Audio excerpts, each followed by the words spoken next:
Welcome to the podium. We are here for the NCAA March Madness post-game press conference featuring the University of Southern California. Just a few reminders for media. If you have a question for Isaiah White, who is joining us here first, please go ahead and raise your hand. I would ask you to please identify yourself by name and affiliation when you're asking your question of him. And if you do have that question, please go ahead and throw that hand up using the raise hand function in the Zoom. We're going to start with Dylan Hernandez from the Los Angeles Times. Dylan, if you could please unmute yourself and ask your question. Hi, Isaiah. As well as you guys are playing right now, how confident are you that you guys can not only play with Gonzaga, but beat Gonzaga in the next round? I don't know about what everyone else is saying. All I know is that this team is special, and we believe we can beat anybody. So we're gonna play our game. We're gonna listen to what the game plan is, and we're gonna execute. All right, next up, we have Rich Rubin. Rich is with the WeAreSC. Rich, if you could please unmute and ask your question. Hey, Isaiah, congratulations. When did you know that you were really in a zone tonight and the ball was going to go in? Probably after the and one. After the and one, I get to screaming and feeling myself, then I knew it was going to be a good game. All right, next question comes from Adam Grossbard with the OC Register. Adam, if you could please unmute and ask your question. Isaiah, this team came together so quickly over the offseason. Like, what is it about this team that it was able to, really come together despite all the different new parts and reach the Elite Eight? I'm not sure. Probably just how everyone doubted us. Once we found out that we were ranked, or they had us at like 6th in the Pac-12, I think we really came together, just to prove everyone wrong. So when everyone doubted us, I think we really lashed on to each other and grinded.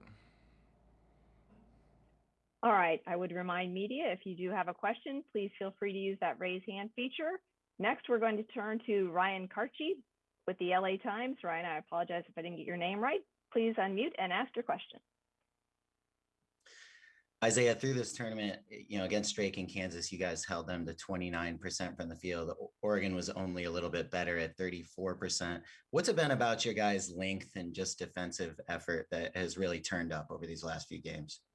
The energy of March Madness, the crowd, and we know what's at stake. It's do or die. So everyone's just going out there and laying it all out on the floor.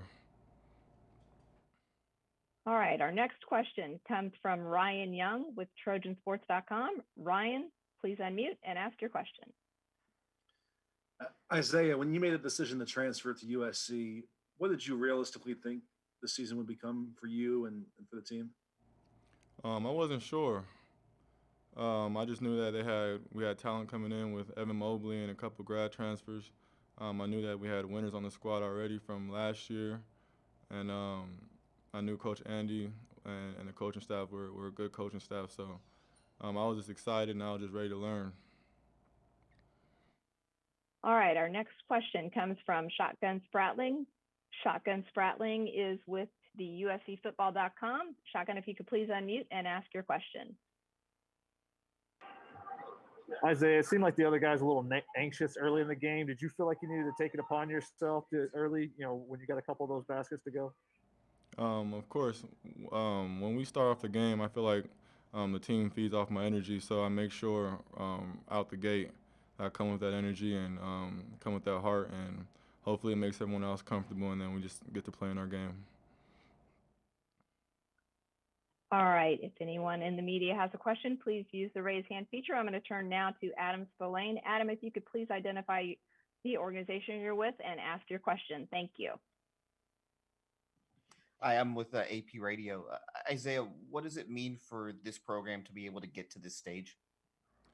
It means a lot. We were overlooked a lot. I know it's been a minute since the USC program has gotten to the Elite Eight. So we're making history, and it just means a lot to this program. And as a team, we're just super excited, and we worked for this, so I'm glad that it's paying off. We're going to circle back with Adam Grossbard. Adam with OC Register, please ask your question. Isaiah, after you hit the go-ahead three in the first half, it looked like you turned and looked at the Oregon bench. Just what kind of message were you trying to send with your first half play? That we just weren't backing down. We came out kind of flat, and they were kind of leaving us open or leaving certain people open, and we just weren't. I just want to let them know that we weren't letting down. Like we were gonna come at you, or come at whoever, and we were gonna keep battling. That's what we did. All right, we're going to also circle back with Ryan Young from Trojan Sports. Ryan. I know it just happened and you're in the moment, but do you have any immediate perspective on just what this means to you personally in the big picture? This is a moment you're always going to have the rest of your life. Yeah, I don't know, man. I'm just living in the moment. I'm not sure. I can't even. I don't know. I'm just having fun and enjoying right now. I'm not even thinking about that right now. All right, we're going to have two more questions. Next up, we're going to go back to Shotgun Spratling. Shotgun? Isaiah, what has this NCAA tournament brought out in this team as a whole? I mean, it just seems like everyone's playing with a ton of confidence. Everyone's shooting the ball well. What is it about this setting and this environment that's made you guys, really lock in the way you have? I think the energy. I think the energy from the crowd. All year we didn't have a crowd, so we had to make our own energy, and that's kind of tough, especially for players like me who thrive off of energy. So I think the crowd and just being in March Madness and knowing that this could be our last game, I think everyone is just buying in and doing what it takes as a team to move forward. Our last question for you, Isaiah, comes from Rich Rubin. We are SC. Rich? Hey, Isaiah, is this the best game of your career?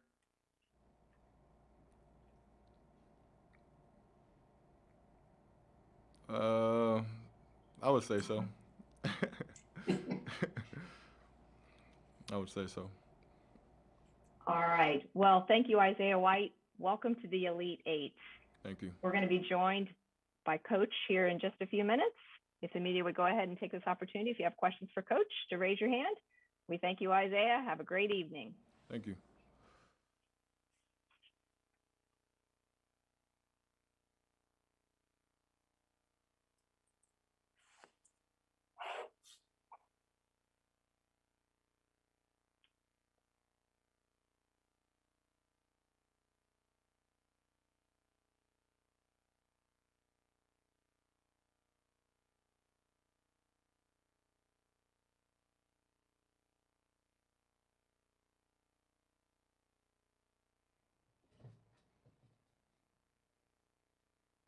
Welcome to the podium here at Bankers Life, Coach. We have Coach Andy Enfield joining us.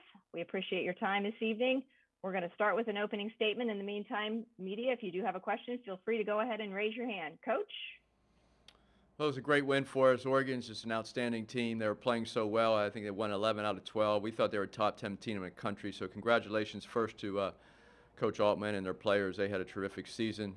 It was a little unfortunate that we had to play a Pac-12 opponent, but the nice thing is we were both here in the Sweet 16, and I thought our team played exceptionally well tonight against a very good basketball team. All right, our first question this evening is going to come from Adam Grossbard. Adam Grossbard's with OC Register. Adam, if you could please unmute. Andy, it seemed like a very subdued celebration from the team as, for winning in the Sweet 16. What does that say just about the focus these guys are playing with and how they're not, getting too ahead of themselves? Well, it's a big moment in USC basketball. It's our second Elite Eight in the last 60 years, 2001, and obviously now. So it's a huge win for our players, our program. But at the same time, our players, they're very mature. They do celebrate and they have fun. But we have another game to play on Tuesday, and we'll go give it our best shot. Our next question comes from the LA Times, Ryan Cartry. Ryan? Andy, I know you built this team kind of with defense in mind, but does it feel like over these last 3 games, it seems like even everything else is coming together around that defense? Well, we're top 5 in the nation in defense, but we're also top 15 in the nation in offense. So if you look at our metrics, we are a good offensive basketball team. Obviously, when we make threes, we're even better.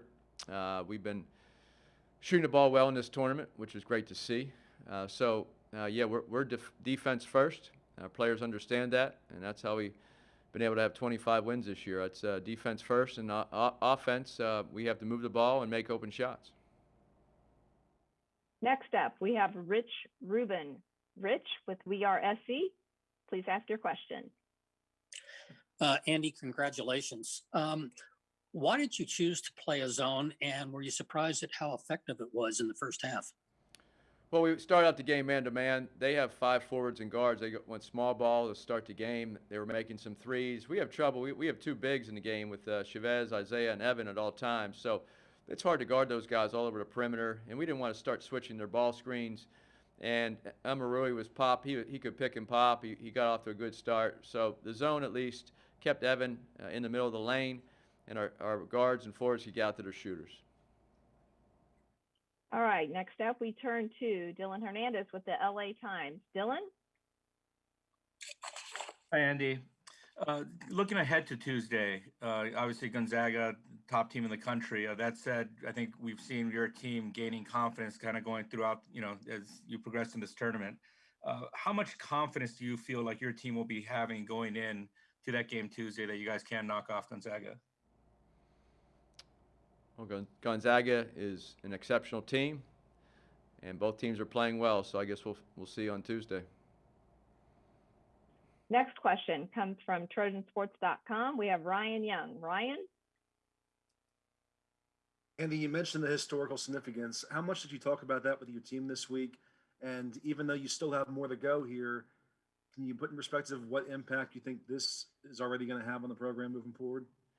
We haven't even thought about that, but I did make a statement that this is the second elite in the last 60 years for USC basketball. This is a huge win for our program. I think as we built this thing with Jason Hart, associate head coach, and Chris Capco and Curtis Schultz, they've been with me all 8 years, and the other staff members like Coach Mobley, and we just had we have a terrific assistant coaching staff that have tried to build teams year after year and develop players, and I'm so proud of our coaches. I'm only as good as a head coach as my staff, and of course our players. And when we only had 3 returning players this year, we had a lot of work to do. So this team was built with transfers, graduate transfers, freshmen, and some returnees, and they meshed together. And so my assistant coaches deserve a ton of credit for this.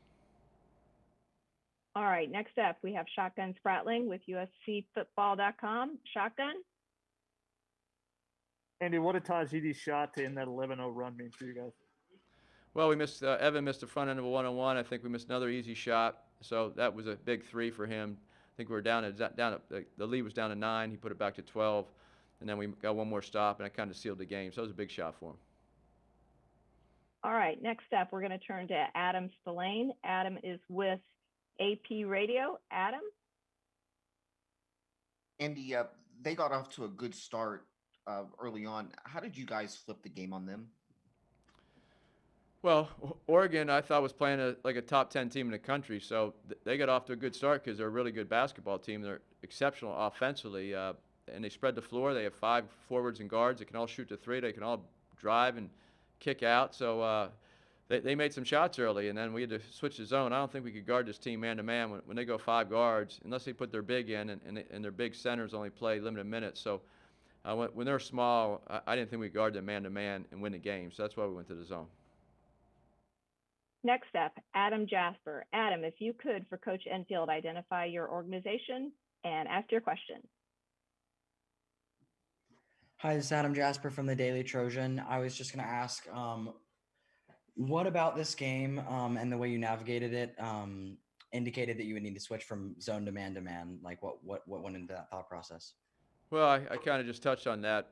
When they had small ball in there, meaning they had all those guys, 5 guys that could shoot the 3 and spread the floor out. They were playing a 5-out offense, and we have 2 bigs in our. So the last thing we want to do is have Evan and Isaiah Mobley and Chavez chasing their guards, start switching everything on the perimeter and bringing our bigs away from the basket. So the zone kept Evan in the middle. When Chavez came in, it kept Chavez or Isaiah in the middle, and then we rotated accordingly depending on how we were playing the zone. We switched it up how we played the wings and also our rotations in the zone. I thought our guys did a great job. Next up, we have Mark Colkin. Mark is with USC Scoop. If you could please unmute and ask your question. Congratulations, Coach. Tremendous win. You touched on the confidence level the team's playing with right now. And outside of that, maybe 5-minute stretch in the second half, how much better can this team play? Well, we're 25-7, so I guess we have been pretty consistent all season. We are playing very well right now. We're making shots and playing exceptional defense. We just held 3 very good teams to pretty low numbers from the field. I think I'm sure I don't have a stat sheet in front of me, but the last 2 games, Drake and Kansas shot 29% for the game from the field, and tonight they probably shot a little more because they get so many offensive rebounds late. But we played 3 really good offensive basketball teams, and so defensively we're playing at a very high level, and offensively, as I said, we're top 15 in the nation in offense as well, and I think our offense, since we shared the ball and we're making some open shots, it's opening the floor up for everybody. Our next question comes from Mark Wicker. Mark, if you could please unmute and identify your organization. Thank you. Hi, Mark Wicker, Orange County Register. When you go back over the season, the evolution of the zone, not just tonight, but as you started putting it in during practice and during the first part of the season, how encouraged were you about whether it was going to be this type of weapon, and when did it really turn the corner for you? Well, Mark, it's a good question because we did put the zone in training camp. We probably played over 90% man throughout the season. If you look at our numbers, the last 3 games we had to go to the zone. We played 3 very similar teams: Drake, Kansas, and Oregon. A couple break opportunities, couple open threes. I'm sorry.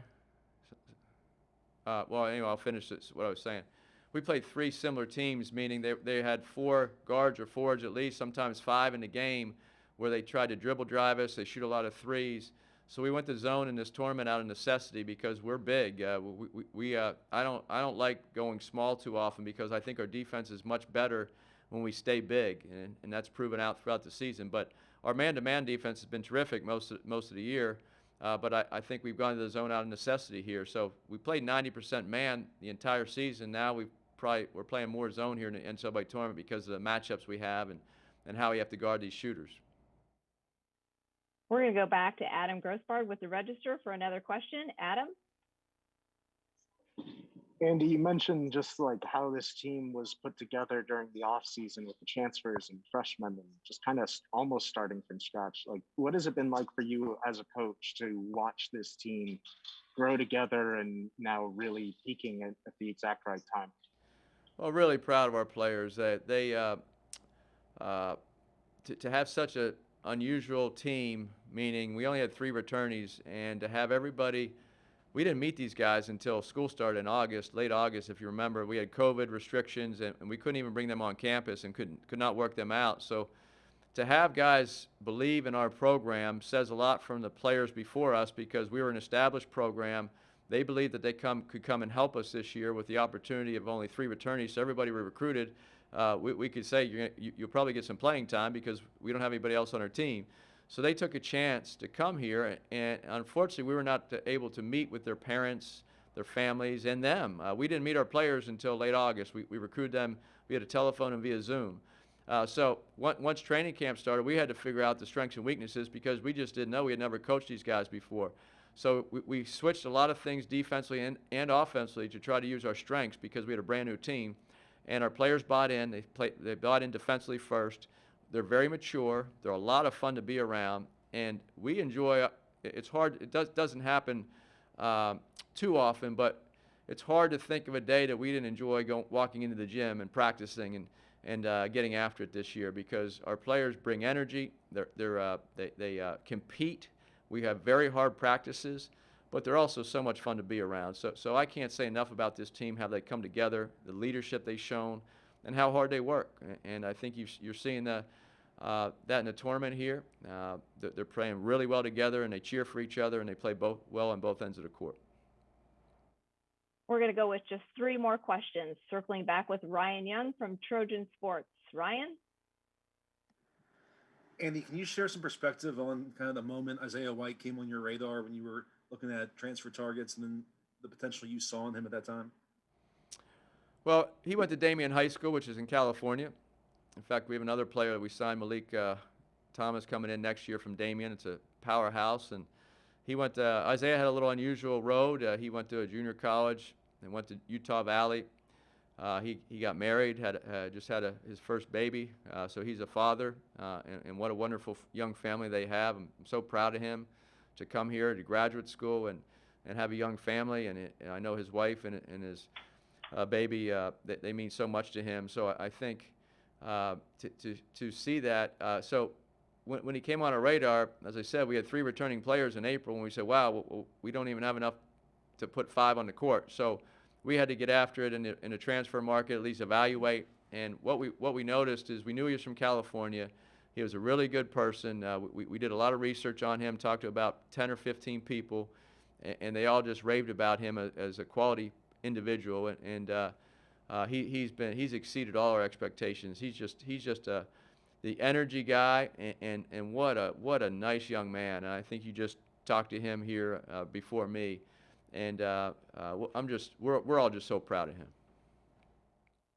Next question, Shotgun Spratling. Shotgun, could you please unmute? Andy, talking about Isaiah, he's been an energy guy for you all season, but what changes when he scores like he did tonight? Well, I finally got a stat sheet. He was 8 for 10 from the field, 4 or 5 from 3, had 22 points. Against Kansas, he was great as well. When he scores, we're a whole different team. When we can make threes, we made 11 against Kansas, made 10 tonight. When we can shoot the ball at this level, we're tough to beat. I think some of our losses this year, we've been very inconsistent from the perimeter, and we're shooting the ball well as a team right now, so he's a big part of that. Coach Enfield, the last question is going to come from Adam Spillane with AP Sports. Adam? Andy, you talked about having to use the zone out of necessity. How have you seen that improve over these 3 games? Well, we're getting better at it. We haven't used it a lot lately, and we do practice it, but we didn't practice zone for well over a month until probably right before the tournament. We knew Drake or Wichita State, we'd probably have to play a little zone. We didn't expect to play that much, but we got better and better here this week because we played it so much in these 3 games. As I said, we played about 90% man throughout the entire season. I do want to mention I want to mention one thing here. Evan Mobley was our 4th leading scorer tonight, but he had 6 assists. And against Kansas, he was our 5th leading scorer, and he had 5 assists. So that just goes to show you how unselfish Evan Mobley is and what a great player he is. He takes what the defense gives. He has confidence in his teammates, and that goes throughout the whole team. He leads us with that. When your most talented offensive player is your most unselfish and willing passer, you can win a lot of games like that. Coach Enfield, thanks for joining us at the podium here at Bankers Life Fieldhouse tonight. Welcome to the Elite 8. Thank you. That's going to wrap it up for the post-game press conference. A transcript of the coach's interview will be provided by ASAP Sports at ncaa.com/transcripts. You can also find a recording of this press conference in the NCAA Digital Media Hub at ncaa.veritone.com. Thanks for joining us from Bankers Life Fieldhouse. Have a wonderful evening.